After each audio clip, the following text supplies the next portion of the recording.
right? If you think of different social justice issues, the expectation that we have of media is that media highlights injustices, right? Media encourages transparency, it interrogates the powerful actors and holds them accountable. That is what the definition, right, that we have of media. That's our expectation. That's what media does. But too often, the reality is that media will ignore social justice issues. Sometimes they help powerful actors justify injustices, right?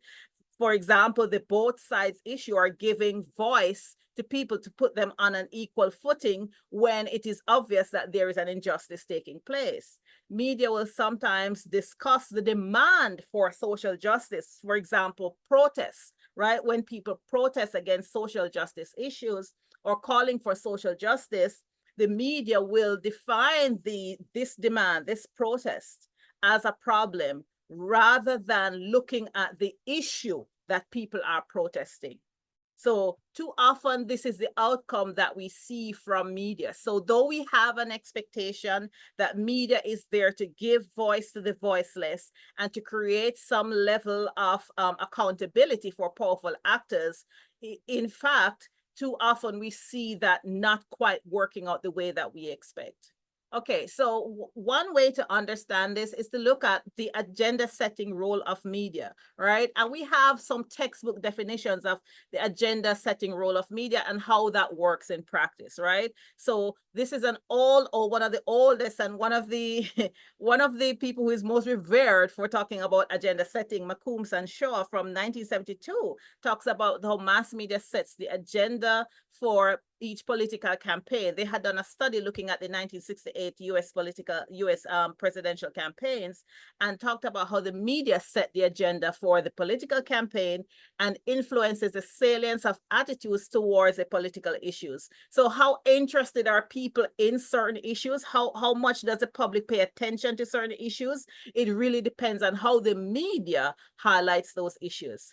And then we look at Protest and McCombs in 1991 talked about how the media tells people what to think about, right? There are different schools of thought on this. Some people say the media tells people what to think, and some people say you can't tell somebody what to think, but the media, in fact, does tell people what to think about. And if you look at it, if something is always on the news, every time you turn on the evening news, this is the issue that's on the evening news, well, then you're going to think about it because it's always front and center.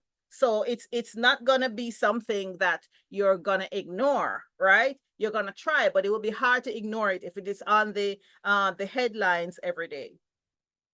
And then we also look at how editorial decisions and selective presentation of information influences how people receive the news. So Entman talks about this. She has several, or he has several publications, but in 2022, he mentioned the editorial decisions and how when the news media chooses to ignore certain issues or present an issue, but certain key parts of it, of the issue is either just not publicized at all, or the media focuses on some parts of the issue and ignores others, then that in itself kind of skews the way that people understand the issue and receive this information and process this information.